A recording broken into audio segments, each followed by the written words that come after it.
Let's start things off with the revival of Beany and Cecil from around before the studio was established. Because if people are going to include Nausicaa of the Valley of the Wind in the Studio Ghibli collection because Hayao Miyazaki directed it but it was before the studio was founded, why not include this one as part of Spumco's catalog? I guess I should talk about Beany and Cecil's history before John got his hands on them. These characters got their start in live action as part of a puppet show called Time for Beany, created by former Warner Brothers animation director Bob Clampett back in 1949. It was an early sensation. Kids enjoyed the adventures Beany, Cecil, and Uncle Captain would go on, and adults enjoyed the satire humor and pop culture references of the day. Among those adult fans were Albert Einstein, Frank Zappa, Curly Howard of the Three Stooges, and Groucho Marx.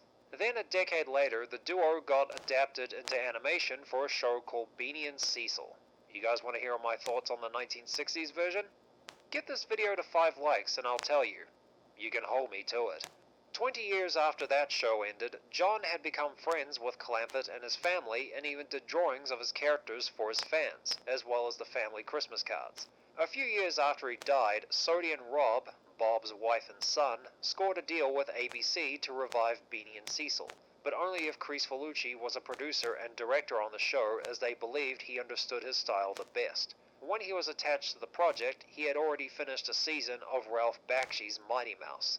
The length of the negotiations between the Clampett estate and ABC shortened the production time, and when things got underway, Chris Felucci and the network executives were at odds with each other over how the show should be presented. John wanted the writing process for each episode to start at the storyboards, an idea that was turned down by the executives and Sodie Clampett. Her reasoning was that artists shouldn't write cartoons, yet when John asked about her husband doing it, she stated that it was different because Bob was doing it. They also brought in a story editor to ensure that artists don't sneak anything into the episodes. They first brought on Chuck Lorre, who'd later go on to create notable sitcoms like 2.5 Men, The Big Bang Theory, Mike and Molly, and Mom, among others. Chuck reportedly didn't seem to care about what John and his friends were trying to do because he was treating this gig as a stop for a live-action career, something that John didn't respect in the position of a story editor. Chuck didn't want to take the job at first, but he did when there was a writer's strike. Of the things John wanted that were granted to him for the studio's production, they brought in animation tables so his crew can do layouts in-house, something that was rare at the time as layouts were done overseas. Thanks to Deke producer Richard Reynes, that's the only request they allowed, as the network wanted to make Beany and Cecil a silly show. Their idea of silly is making it into another 80s cartoon, mindless drivel with morals that parents should have been teaching their kids every day. They frequently complained about the episodes they wrote, saying they're too vulgar and violent, and accused them of not delivering the show they wanted. Beany and Cecil was the first time John had implemented his on-the-job teaching methods. He'd look over the layout artist's work and critique every single thing they did wrong with a little "your pal John" at the end. He didn't have the time to be retraining his staff for the show after negotiations delayed production until June. They had to have this show done in time for its September 1988 release, and they haven't started on the layouts till then. The tensions between the network and John pushed him so far to change his intention with the show from "let's make the best cartoon we can" to "let's make the most shocking and offensive cartoon we can." Apparently the end product accomplished neither goal.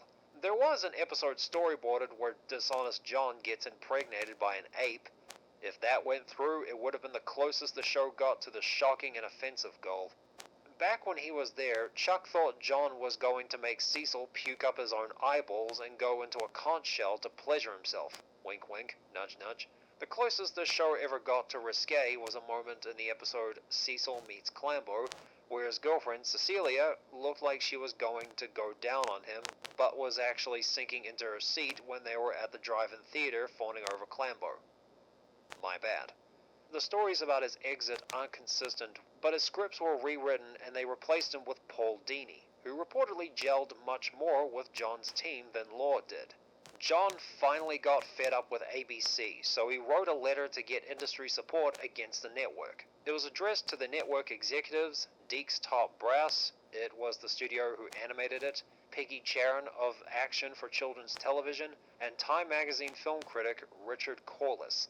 In it, he goes on to blame ABC's constant interference and insistence on having the show produced their way, stifling their ability to create the best work they can with Beany and Cecil. He called the executives unappreciative of the talent of their team, saying they had a chance to make Saturday mornings fun again, and predicted that in 5 years they'll be copying the style they're doing. John had a point, but it didn't help him. In fact, this was what did in the studio, as people from the network told everyone to clear out of Deke's studio. Beany and Cecil finally premiered in 1988, but only 5 of the 8 episodes they produced were aired. This version of their adventures never got a DVD release, nor was there any info of it coming to Disney Plus, since ABC was owned by Disney and they aired it. As for the show itself, well, the art style of Mighty Mouse The New Adventures is carried over into this version of Beany and Cecil. Kinda strange, but good backgrounds and character designs that are flat but have a sense of dimension to them.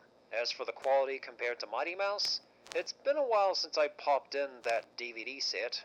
My memory is fuzzy in that regard. I'll have to check Mighty Mouse out again in the future. The animation in this version of Beany and Cecil does have mistakes. The expressions don't match what characters were feeling based on the voice acting. Hey, put me down. Hey, what's the big idea?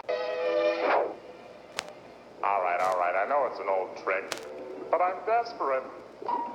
Then I noticed several times where there wasn't any lip syncing on the characters. Help, Cecil, help! Help, Cecil! Yous can't prove that you's bad. We's has to cancel you's membership like this. It's working. While the slapstick in these episodes are executed okay, there are moments that drag or halt for some unknown reason.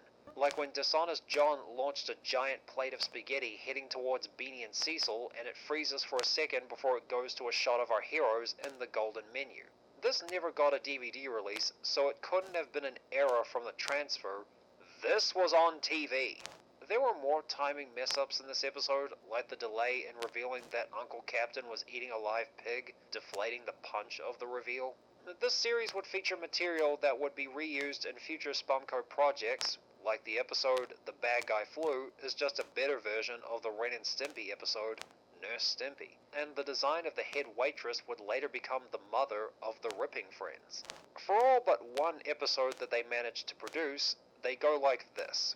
Beany and Cecil gather around Uncle Captain so he can tell them what he has, or a mission to help a friend out with whatever problem they're facing. Dishonest John would sometimes catch wind of what they're doing and either decide to mess with them and try and beat them in what they're doing.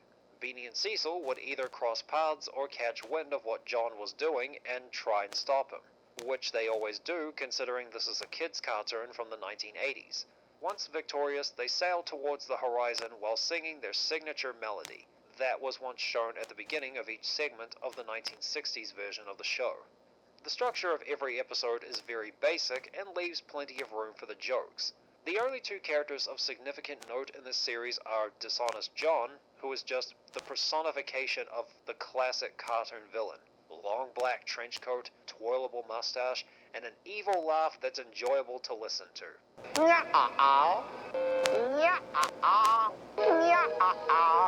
And Cecil, the brave sea serpent, because these 2 were the funniest characters on the show.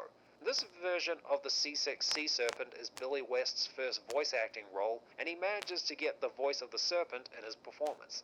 Cecil has tons of verbal and visual puns, the brand of humor that is the staple of Beany and Cecil. Outside of slapstick and puns, the one other type of humor is of the surreal kind, like Uncle Captain eating a live pig, or a gangster playing violin with a crowbar while 2 of his men dance on Dishonest John. Like the slapstick, these are decent as well, maybe even more so as these elements aren't hampered by the animation. This new version of Beany and Cecil may have been overshadowed by the story of how it was made, but what we got out of the drama wasn't bad. There were a few mistakes in the animation, the jokes were and it looks decent. It could have been so much better had ABC allowed John and his team to create, but it wasn't meant to be. I wonder how much it could have improved if more episodes were produced.